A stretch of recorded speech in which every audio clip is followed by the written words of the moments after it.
My dad stood up in court and said I wasn't his real son and that's why he was cutting me out of the will. I didn't flinch. I just reached into my coat and pulled out the envelope I'd been saving for 12 years. It held a letter written by my mother and a DNA test. "You said I'm not your son," I said calmly. "Let's talk about that. Let's tell them who really isn't family here." My stepmother turned pale. My father's lawyer looked down and suddenly everyone wanted to know what was in that envelope. They thought they could erase me quietly. But I came prepared. They called me a mistake. Today they'll remember me as the one who told the truth and ended their lies. I'm Jackson, and what you're about to hear isn't just a story, it's the moment I took back everything they tried to erase: my name, my bloodline, my worth. But before I share my story, I want to know you are here with me. Just say listening in the comments or let me know where you are. I love hearing how far my story reach. Sometimes even the smallest connection can make a story feel heard. Thank you. And now here's my story, that if this story touches something in you, or if you believe no one deserves to be silenced by their own family, please subscribe. Your support means more than you know. Would help stories like mine be heard. The moment I stepped into the Maricopa County Courthouse, it felt like the air shifted. People turned, whispers circled, that I caught glimpses of familiar faces, family, old business acquaintances, and even a few press photographers angling their lenses like vultures eyeing a carcass. There were over 300 people packed into the room. And still, somehow I felt utterly alone. I slid into the farthest bench, placing myself a deliberate distance from Theo and Vanessa, who sat like a portrait of power and privilege at the front. I wasn't part of that frame. Not anymore, maybe I never was. Theo sat with his usual stiff posture, shoulders square, arms crossed, gaze sharp as ever. Even in a courtroom, he looked like he was about to lead a shareholder meeting. That was how he'd always been. For 30 years, I'd lived in his house, but never once felt it was mine, that he was the CEO of the family. I was a contracted intern, never confirmed, never fully trusted. The judge called for witness order. I was next. But before I could rise, Theo shot up from his seat, voice loud, echoing off the oak paneled walls. "I object," he said. "This young man is not my biological son.as of today. I am terminating all financial support. He no longer represents the Harrington name." There was an audible gasp across the room. The kind of collective intake of breath you hear when a dam cracks. Gasps, whispers, the screech of a pen dropping somewhere. Behind Theo, Vanessa froze. She tugged at his sleeve, whispering something with urgency, but he yanked his arm away, his eyes fixed on the judge as if delivering gospel truth. Milo, their baby, cried out from her lap.it was a piercing wail, shrill and unrelenting, like the only innocent soul in the room could feel the sickness in the air. I stood, but not in anger, not in tears. I smiled. It wasn't the cruel, smug kind of smile. It was the kind Eleanor, my mother, used to say lit up the whole kitchen. A smile born from knowing, from long preparation, from the taste of truth that had sat bitter on my tongue for years. I approached the podium like I had been waiting my entire life for this moment. "Thank you, Theo," I thought. "You just handed me the MIC." I placed my leather briefcase gently on the stand and my hand rested on the inside pocket, feeling the shape of a sealed white envelope. I'd kept it hidden for 2 weeks, not because I was unsure, but because timing mattered. If today is about bloodlines, I thought, let's go all in. The judge gestured for me to speak. I adjusted the microphone and leaned in. Before I could speak my truth, the courtroom faded away. My mind drifted back, not by choice, but by instinct, to the woman who made me who I am. Eleanor. That house, the same mansion in Paradise Valley, where we all once lived, had never been warm. Except when she was there. She made warmth out of cold marble and gave life to a place that Theo had built like a monument, not a home. Eleanor would read The Great Gatsby to me before bed. Her voice steadied her fingers, tracing the margins of the old pages like she'd lived inside the story. "Never let anyone make you feel unworthy of love," she'd whispered to me once after Theo ignored my science fair ribbon. When I turned 12, she sat me down in the garden beneath the fig tree and told me gently that I wasn't Theo's biological son. But it didn't change anything. Not for her. I was still hers completely. At 26, I held her hand as cancer took what years hadn't. She spent her last breath telling me I was her light. Theo didn't make it to the hospital in time. His assistant emailed some legal forms instead. 6 months after she passed, Vanessa arrived. She didn't enter the house. She invaded it. Her heels clicked across marble like they belonged. Tall, stunning, glacial. I remember the first thing she said when we met. "Oh, so this is the sun." Like I was a misplaced sculpture she intended to auction off. Within weeks, everything changed. The kitchen no longer smelled like Alelena's molasses cookies, but instead some overpriced sandalwood diffuser. Her armchair disappeared, replaced by a crystal display case. Family photos vanished hours anyway. In their place were stylized portraits of Vanessa and Theo, perfectly lit, soulless, and Theo. He followed her like a man hypnotized. It was like he wanted to rewrite his legacy from scratch. When Vanessa announced her pregnancy, Theo cried. Actually cried. I remember watching him place his hand over her belly, whispering, This is our second chance to get it right." The words clanged in my ears like metal dropped on tile. I understood in that moment I was a draft, an error in judgment, a holding place until the real son arrived. Then came Milo. He was born on a warm Tuesday in March, healthy, curious eyes, a tuft of coppery hair like Wyatt's, not Theo's, though nobody seemed to notice. Theo cradled him like he'd found a lost treasure. I watched from behind the glass of the NICU invisible. Just another hospital visitor.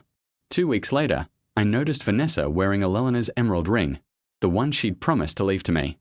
I confronted her, "Where did you get that?" She smiled. "Found it in an old box in the basement. It suits me, don't you think?" No, it didn't. It never would. It belonged to a woman who lived with grace, not calculation.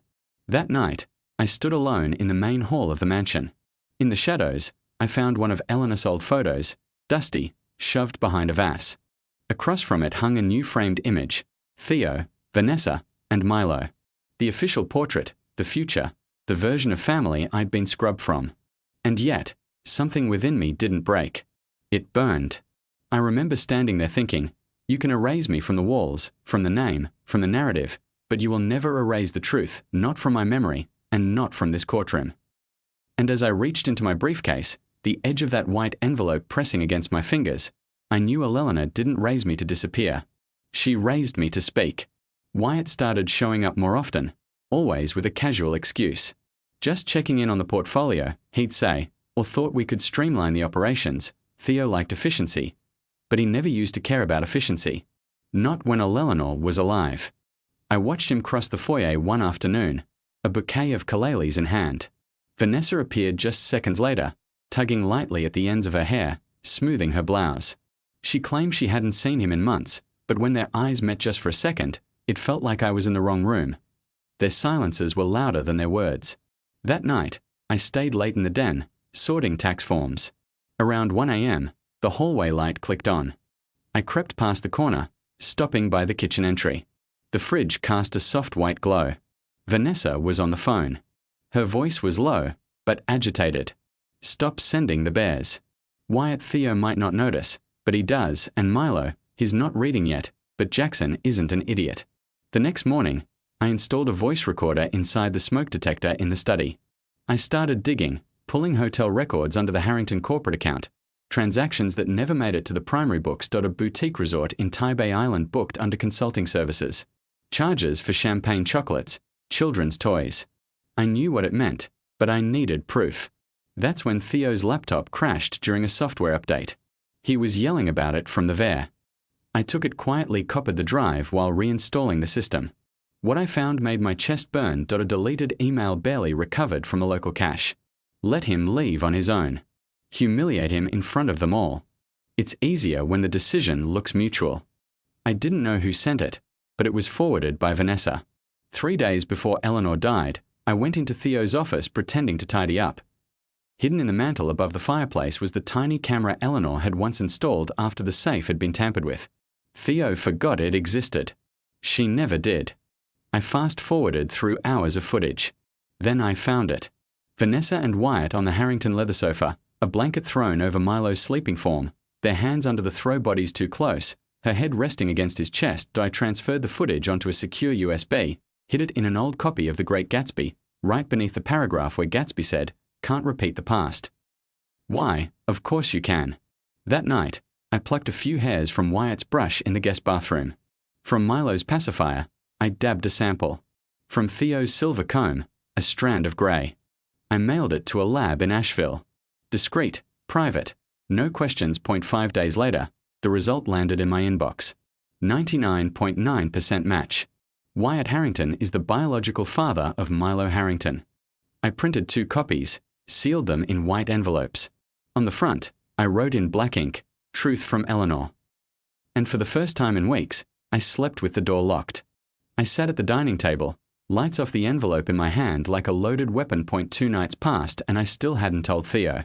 This truth wasn't about betrayal anymore. It was about legacy. Eleanor had fought tooth and nail to protect what was left of her name, her son, her line, and they'd planned to erase it just like that.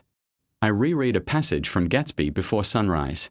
The one where Nick says, "No amount of fire or freshness can challenge what a man will store up in his ghostly heart." My ghost. It wasn't longing. It was justice. I created a digital vault on my laptop labeled Eleanor Archive. Inside, I placed the video footage, audio from the late-night phone call, recovered emails, hotel invoices, DNA results. I sent a secured backup to Layla Monroe, my attorney since grad school. She called back immediately, her voice steady. "You realize," she said, "this could implode the entire Harrington legacy. Are you ready for that?" "I'm not," I whispered. But Eleanor was. The next morning, I listened to the feed from the hidden MIC behind Theo's frame photo. Vanessa's voice-comm controlled. "I've already spoken to the judge. We'll motion to disqualify Jackson from speaking unless pre-approved, though he won't be able to contest anything." Theo's chuckle followed. "Perfect. Let the bastard nod his head and disappear. Milo takes over. The board will love that." Young blood. I gripped the edge of the desk, my pulse loud in my ears. They weren't just planning to silence me. They were making Milo their pawn, a child, my brother's son. 1 week before the hearing, Wyatt went public. He appeared on a podcast called Savannah Voices, a cozy local show about community leaders. Halfway through the interview, he smirked and said, "Sometimes grief makes people paranoid. And when you add money and inheritance, it's a volatile mix. You have to remember not everyone belongs in the room, no matter how hard they try. Subtle, insidious, dangerous." I realized then they were stacking the narrative, making me the madman before I ever stepped into court. That evening, Rosie called me. She was crying. The kind of crying that makes your knuckles go cold. "I tried to warn Eleanor," she said, "but Vanessa told me to keep quiet or I'd lose my pension." I saw Wyatt leaving Vanessa's room more than once. At night, before Miss Eleanor passed. "Can you testify?" I asked. "I'm scared," she said. "They know where my daughter lives. If they find out I helped, you won't be alone." I told her not anymore. She didn't promise, but she didn't hang up either. The next morning, I ironed my only tailored suit. Navy with the slim lapel Eleanor always said made me look trustworthy. As I buttoned the cufflinks, I remembered her whisper in that same hallway 3 years ago. "Never beg them to see your worth, Jackson. Show them." I slid the white envelope into the secret compartment of my briefcase. Outside, the sky had that thick storm-heavy stillness. Not quite thunder, not quite peace. Before stepping out, I placed my hand on the doorframe and whispered, "Today, Mom." We burned the lies down. The courtroom was more crowded than I expected. Not just legal staff and family journalists lined the back wall, and I caught the red blink of a recording light from someone's phone. Vanessa wore a charcoal grey dress tied at the shoulders, her mouth drawn into a thin professional line. Her hand rested on Milo's shoulder as he fidgeted beside her. 2 rows behind me, Wyatt sat stiffly, expression unreadable, but his gaze burned a hole through my back. Theo walked in last. His posture was impeccable, his expression carved from marble. Not once did his eyes meet mine. When the judge called my name to take the stand, Theo's lawyer stood immediately. But Theo cut him off by rising. "I object," Theo said, voice sharp enough to slice the air.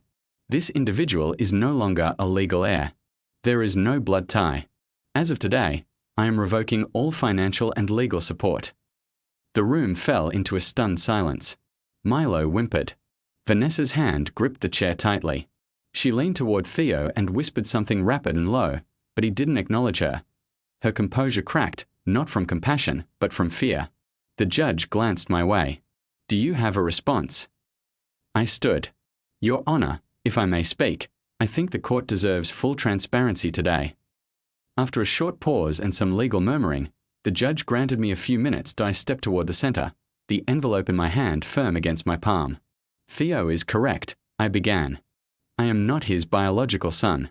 Eleanor told me that when I was 12, but she also told me love is a choice and she chose me. Meanwhile, Theo has only ever chosen power. Gasps whispered through the rows. I held up the envelope. If today is about truth, then all of it deserves daylight. From the envelope, I unfolded the DNA report. Milo Harrington, I read, is not Theo's son. He is Wyatt's. The results confirm it with 99.9% certainty. Chaos erupted. Vanessa screamed, lunging forward. Lies. Don't believe him. He's mentally unstable. Wyatt bolted up, then stormed out without a word. Vanessa grabbed Milo's hand and tried to follow, but tripped her heels catching the carpet. She fell hard in front of the gallery, her skirt bunched awkwardly, gasps echoing through the courtroom. I didn't move. I only continued. I didn't come here for vengeance. But I will not be silenced. Vanessa deceived you, Theo. Wyatt buried a knife between your ribs while smiling. I'm the only one who stood here and told you the truth. I paused, and that ring on her hand, that was Eleanor's. If you don't find that insulting, then perhaps you never truly loved my mother. Vanessa stumbled up, yanking Milo and pushed through the courtroom doors. The heavy wooden panel slammed shut behind her. Theo collapsed into the nearest seat, visibly shaken, pale. I returned to my place, not victorious, just empty, but the truth was finally spoken, and there was no taking it back. 2 days after the trial, the video went viral. A 37-second clip of me exposing the DNA results at the witness stand made its way onto TikTok X and Reddit. The caption read, "Adopted son destroys dynasty with one envelope." It reached 3 million views in a day. Comments flooded, in some calling me brave, others calling me cruel. Finally, someone stands up to rich manipulators. One read, another said, "Entitled adopted kid bitter about not getting the money." A podcast host dissected my every word, comparing me to a troubled character from a prestige drama. Then came the death threats. Buried among supportive emails were anonymous messages filled with vitriol. Some calling me a disgrace, some telling me to disappear. The first blow came from Phoenix Analytics, the firm I had a consulting contract with. "We are terminating the agreement effective immediately." The email read, "This decision reflects our commitment to avoiding public controversy." They didn't even call. Theo's warning echoed in my ears. "Without me, you'll crumble." He meant for it to be a curse. Wyatt struck next. He held a press conference surrounded by a new legal team in navy suits. Cameras rolled as he stated, "These allegations are false, defamatory, and based on manipulated evidence. We will pursue all available legal remedies." He painted me as a mentally unstable man, fixated on rewriting history. "Technology can falsify anything now," he added, tapping the DNA report I had shown. The Harrington family circled their wagons. Cousins I hadn't spoken to in years posted long paragraphs defending Theo and Wyatt, citing years of resentment in me. "He was always different," one wrote, "always angry that he didn't belong. Now he's destroying the family legacy out of spite." The same people who once toasted my high school graduation now like tweets calling me a sociopath. They didn't mourn my absence, they rewrote it. I sat alone in a studio apartment in Tucson. The temporary lease still had 5 months left. I opened my laptop and drafted an email to Theo. Just a few lines, something like, "I never meant to hurt you. I hope one day you'll understand." But I stopped. Instead, I clicked on an old audio file from my phone. Eleanor's voice filled the room, soft-measured, reading aloud from The Great Gatsby, her favorite novel. She said, "You never really know how strong you are until the truth is the only thing you have left." And I let that truth echo in the silence. The envelope had no return address, no markings beyond my name, scrolled in slanted ink like someone trying to mask their handwriting.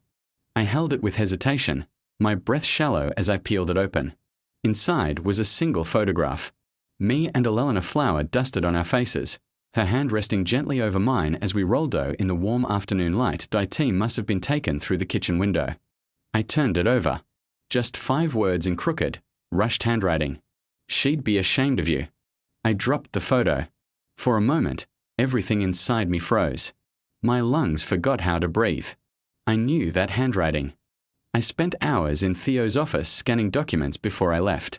Financial records, old contracts, HR complaints. Vanessa's signature was on a non-disclosure agreement from a decade ago. I pulled it up on my laptop, zoomed in on a fingerprint smudge near her name. Then I compared it to the one on the flap of the envelope. It wasn't conclusive, not legally, but I knew Vanessa was watching me. I didn't know where from or what she wanted now that Wyatt's lawsuit was collapsing, but her reach hadn't disappeared. IT had only gone quiet.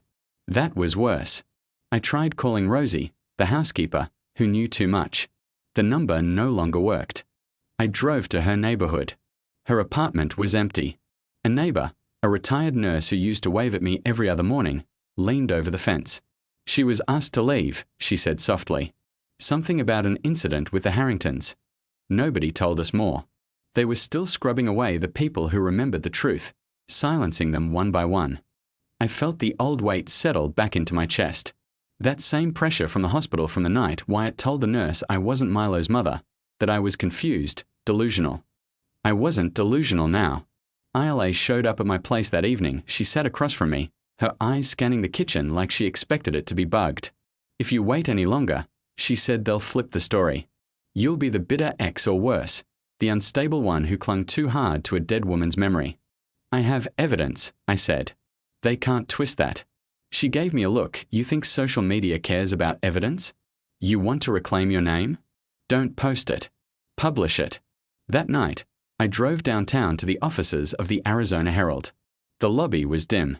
The security guard barely looked up as I entered. I found the investigative desk and placed a hard drive on the editor's cluttered desk. He looked up at me, startled. I'm not here for sympathy, I said. I just want the truth in print for once. He asked for my name. I gave it to him, the one I had always been ashamed of. The paper hit the stands on a Thursday morning. The sun hadn't even risen when the first text came in. Then the second, then 10 more. Scandal in Paradise Valley.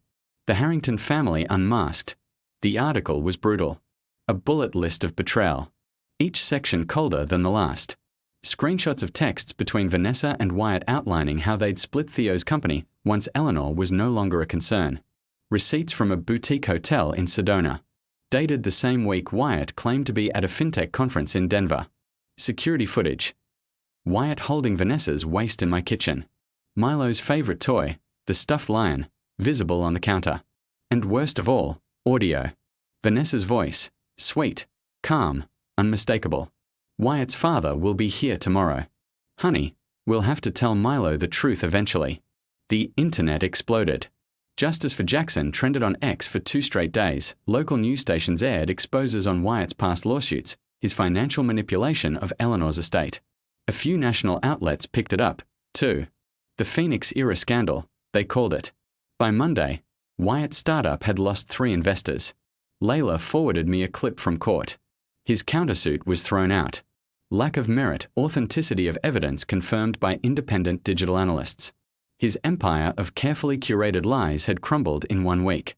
As for Vanessa, she disappeared offline, but not before being removed from the exclusive Camelback Golf Club.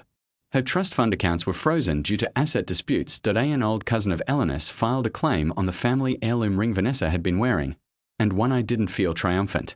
Not exactly, just quiet. Then came the final message. A text from a number I didn't recognize. No greeting. You got what you wanted. But Milo has no father now. Congratulations. I stared at it for a long time. Then I replied with a photo. Eleanor laughing in the kitchen, her eyes soft flower on her cheek. I wrote, Mo will grow up knowing the truth. That's the best gift I can give him.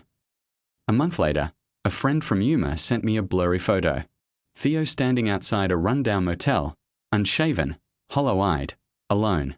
His company's stocks had tanked after the article.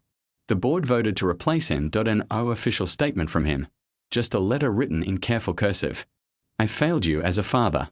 I see that now. If you ever decide I'm worth anything, maybe you'll let me be a friend. I kept the letter. I didn't know why. That afternoon, I returned to the Herald. The editor handed me a print copy of the original article. I held it for a long time. Behind the paper on the wall was the blown-up photo of Eleanor they'd used in the feature. She looked luminous like herself. I did it. Mom, I whispered. The truth set me free. But it did more than that. It saved what was left of your name. And maybe in some small way, it saved me, too. 1 month after the article ran, everything fell quiet. I wasn't the courtroom firecracker anymore. The media had moved on to fresher meat, but my name still floated in the ether, pinned to words like justice, fabricated family, and truth from the forgotten son. I lived in a modest apartment off Speedway in Tucson. The walls were thin, the carpet threadbare, but for the first time in years, no one raised their voice at me or asked for more than I had to give. And yet I still felt like I was surviving, not living. One morning, as I shuffled through the day's mail, I found an envelope with no return address. Inside was a letter handwritten jagged penstrokes betraying a trembling hand. Everything I built my marriage, my name, even the image I had of myself crumbled, and maybe I needed it, too. If you're willing not to forgive, but to meet me as a man who wants nothing but honesty, I'd be grateful. Not as your father, just someone who's failed and knows it. It was signed Theo. There was no plea, no redemption arc tucked between the lines, just the wreckage of a man realizing too late what he'd lost. I agreed to meet him. We sat at a small cafe near the University of Arizona. It was early, barely anyone around. He wore a faded sweater and looked smaller, somehow less formidable, more human. He slid a small box across the table. Inside was a stack of photographs. Me and Eleanor, sun-soaked afternoon's library runs our mismatched smiles. I found them, he said quietly, voice cracking. She fought me to keep these. I never understood why. Now I do. We didn't talk about the past or the possibility of a future. We drank our coffee in silence, and for once it was enough. News came a week later. Vanessa had lost custody of Milo. DNA had confirmed Wyatt's paternity, but neither he nor Vanessa were deemed fit to raise the child. The court placed Milo with one of Eleanor's distant relatives in Flagstaff, a retired librarian named Celeste. She lived in a small house with a wildflower garden and a dog named Waffles. I visited once. Milo seemed calm there. Safe. I didn't fight for custody. I knew better now what a child needed and what I couldn't yet give. Instead, I turned my energy towards something else. I used a portion of the settlement from the case to establish the Elena Fund, a scholarship supporting orphans in Arizona who pursued humanities or data science. At the launch, I spoke before a crowd of 30 students, social workers, and friends. Family isn't built by blood. It's built by choice. Elena chose me. And today, I choose you. A week later, I stood in front of a neglected lot in Tucson, the same patch of land Eleanor once dreamed of turning into a bookshop. I'd bought it. I drove a small sign into the ground. Coming soon, Elena's library. Rain started to fall. Not a downpour, just a soft drizzle, and for the first time in years, as I stood there drenched in memory, my heart was quiet. It came in another letter, this one written in looping cursive on cream paper. Helen O'Sullivan. She claimed she'd known Eleanor since college at Vanderbilt. In the letter she wrote, Eleanor once mentioned a hidden journal. Said it was beneath a stairboard in her old house in Paradise Valley. If someone finds it, she told me they're ready to know what's inside. I drove out the next day. The house had been listed for sale, but no one had touched it in months. Paint peeled from the walls. The garden had surrendered to weeds. Inside, I made my way to the old reading nook Eleanor loved. The stair creaked beneath my weight. I lifted the third board just like Helen described. There it was, a tin box inside a journal wrapped in fraying blue fabric. The pages smelled of old paper and lavender. In her final entries, Eleanor wrote about the last year of her life, her fear, her isolation, her heartbreak over watching me retreat after her diagnosis, and her suspicion, no, her quiet certainty about Vanessa and Wyatt. I knew, she wrote, long before it surfaced. But I chose silence. I wanted to give you one last year of peace, however false. I wanted to hold the family together, even if it was crumbling beneath me. Then came the line that shattered me. My son doesn't carry my blood, but he carries my heart, and that's enough to make me smile as I watch the sun for the last time. The final page held a choice that if you found this, you've likely forgiven yourself, maybe even forgiven him. You can choose to leave this journal buried or let its light spill outward. Here's the letter I never sent him. Tucked between the pages was a second envelope addressed to Theo. A confession. She had known everything. Had chosen silence, not weakness, but loved a love that still HDHD from beyond the grave. I sat on the old hardwood floor, the journal trembling in my hands, tears falling freely. I wept not from betrayal but from the unbearable loneliness of a woman who loved too fiercely in a house that had gone cold too soon. Later that night, I sat by my fireplace, the journal in my lap. I didn't burn it, I placed it gently on the shelf right between The Great Gatsby and the ledger I kept for the Allelena Fund. The truth had freed me. Now I could choose how to live with it. Weeks later, the library opened its doors. Children gathered on a hand-woven rug circling around me. I read aloud the words Eleanor used to read to me when thunder shook the windows. So we beat on boats against the current. The sun poured through the tall windows, catching on the only photo in the room. Elena mid-laugh, her eyes glittering with something eternal. And for the first time, I wasn't surviving. I was home.